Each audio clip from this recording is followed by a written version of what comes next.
Hello दोस्त। सुप्रभात। मैं बहुत ज़रूरी संदेश देना चाहता हूँ भाई, आप लोगों को बहुत ज़रूरी संदेश देना चाहता हूँ। जब ज़िंदगी ठोकर मारती है ना, तो कोई नहीं आता आपके साथ। आपके घर परिवार सब छोड़ देते हैं आपको ऐसा ही। जिस दौर से मैं गुजर रहा हूँ ना, मैं क्या बताऊँ। मैं एक स्टूडेंट, एक पढ़ने वाला हूँ। और अब नहीं लगता है दोस्तों, अंदर से कभी कभी ऐसा लगता है कि अब छोड़ देते हैं सब कुछ। पढ़ाई लिखाई से कुछ होने वाला नहीं है। माइंड में अलग अलग तरीके का थाउट भी आते रहता है, निगेटिव।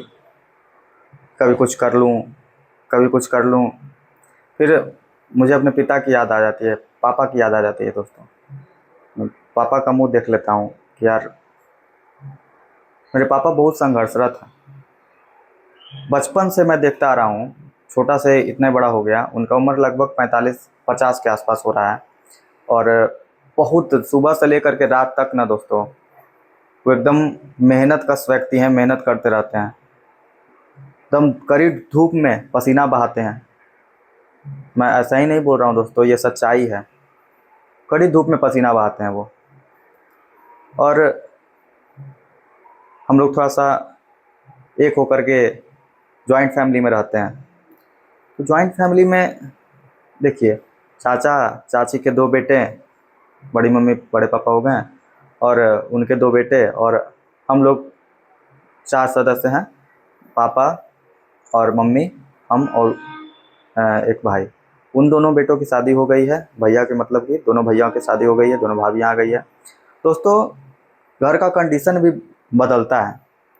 कुछ लोग ऐसे आ जाते हैं ना आपके घर में नए, कि घर के जो यमन चैन शांति है ना, वो छिन जाती है। आप समझ रहे होंगे मैं किसके बारे में बात बोल रहा हूँ।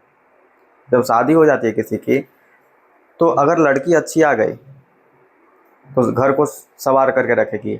मेरा दोस्तों, मेरा ही घर था, मुझे याद है कि जब बाहर वाले पापा के दोस्त लोग बोला करते थे, इस घर का उदाहरण दिया जाता था कि इस घर में तो सब मतलब राम लक्ष्मण भरत शत्रुघ्न की तरह रहते हैं, एकदम साथ रहते हैं। लेकिन जैसे ही दोस्त, ये दुनिया की रीत है। मेरी मैम पढ़ाया करती थी, मैं डीएलएड में जब था, मैम बताती थी कि जब शादी हो जाता है ना, तो लड़की माँ भी होती है, एक स्त्री, और उसकी पत्नी भी होती है स्त्री। लेकिन सेक्सुअल अर्जेस के चलते बेटा अपनी माँ तक को छोड़ देता है, अपने पिता तक को छोड़ देता है, जिसको वो बड़ा करते हैं, मुकाम पे लाते हैं। और भाई बंधु तो दूर की बात है। तो ज्वाइंट फैमिली था। मैं दोस्तों, मेरे पिता के संघर्षों को मैं याद करता हूँ, याद रहेगा, चाहे मैं रहूँ या ना रहूँ। वो शुरू से ही इस घर को संवारने में छोटी छोटी बातों को वो नहीं लेते थे। उत्पीड़न, दुख दर्द सब कुछ मैं सहता था, लेकिन पिताजी बस घर के यूनिटी को बनाए रखने के लिए, एकता को बनाए रखने के लिए दोष मेरा ही मढ़ देते थे। मैं जानता हूँ कि पिता मेरे से ऐसा नहीं कि हमको नहीं मानते थे या फिर दुर्भिक्ष थे हम उनके लिए। पिताजी बस चाहते थे कि बात ना बढ़े किसी कारण से। मैं जानता हूँ, उनकी भावनाओं को जानता हूँ। दोस्त, ज़माना बदल रहा है, वक्त बहुत कम है। आप पढ़ाई के भरोसे सिर्फ नहीं बैठ सकते हैं। पढ़ाई के भरोसे आप एकदम नहीं बैठ सकते हैं निश्चित होकर के कि पढ़ लिख करके जॉब लगना ही है, लग ही जाएगा। ज़िंदगी बद से बदतर होते मैंने देखी, अब देख रहा हूँ दोस्तों, कि जब आपके पास कमाने का कोई साधन नहीं होता है ना, आपकी तकलीफ दूसरे को नहीं दिखती है। जब दूसरा कुछ पैसा कमाने लगता है, तो उसके लिए पैसे और कुछ चंद लोगों की जो इच्छाएं हैं और उसकी खुशियां उसके लिए महत्वपूर्ण हो जाती है। अपने परिवार भाइयों की खुशियां महत्वपूर्ण नहीं, सब दरकिनार कर देते हैं लोग। दोस्त, संभल जाइए। आप लोग भी, आप लोग मेरे इस फीलिंग को खुद से रिलेट कर पा रहे होंगे। अब मैं यूट्यूब चैनल इसलिए खोला हूँ ताकि मैं अपनी भावनाओं को बोल सकूं आपके सामने।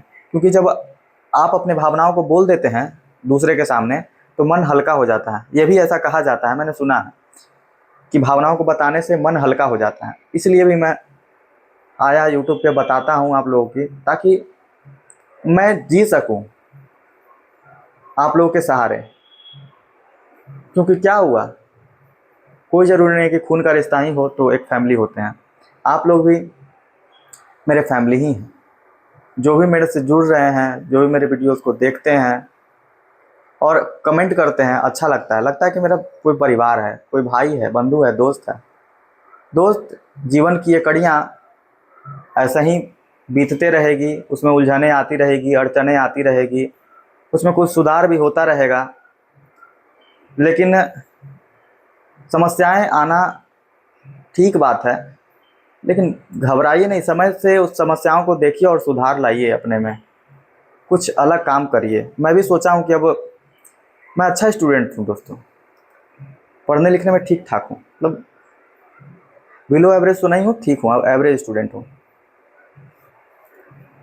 लेकिन अब नहीं लगता कि पढ़ाई करना चाहिए, पढ़ाई छोड़ देता हूँ। फिर कभी कभी मोटिवेशन, कुछ लोगों को देखता हूँ, चंद लोगों को सफल होते हुए, अपना जर्नी शेयर करते हुए, तो ऐसा लगता है कि नहीं, फिर से प्रयास करना चाहिए, एक और प्रयास, एक आखिरी प्रयास। और दिन दिन तिल तिल करके मैं टूटता हूँ दोस्तों। दिन दिन घर के नया लड़ाई झगड़े, गुस्सा, कुछ दुर्घटना घटना, छोटी मोटी स्क्रिमिस लड़ाइयाँ होती रहती है और मेरा मन जो है विचलित होते रहता है।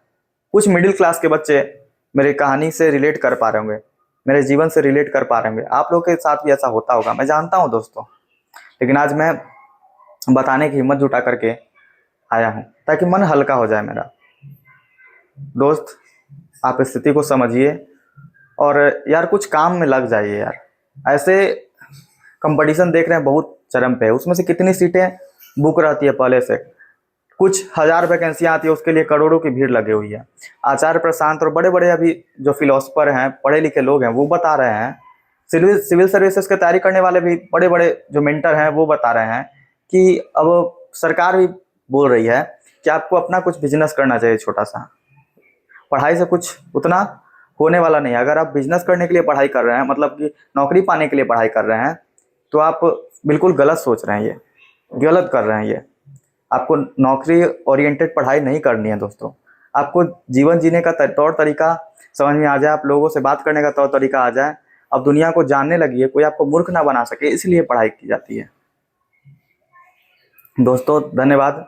मैं चाहूँगा कि आप वीडियो को देखिए, चैनल को सब्सक्राइब कीजिए, शेयर कीजिए। धन्यवाद। फिर मिलता हूँ किसी अगली वीडियो में।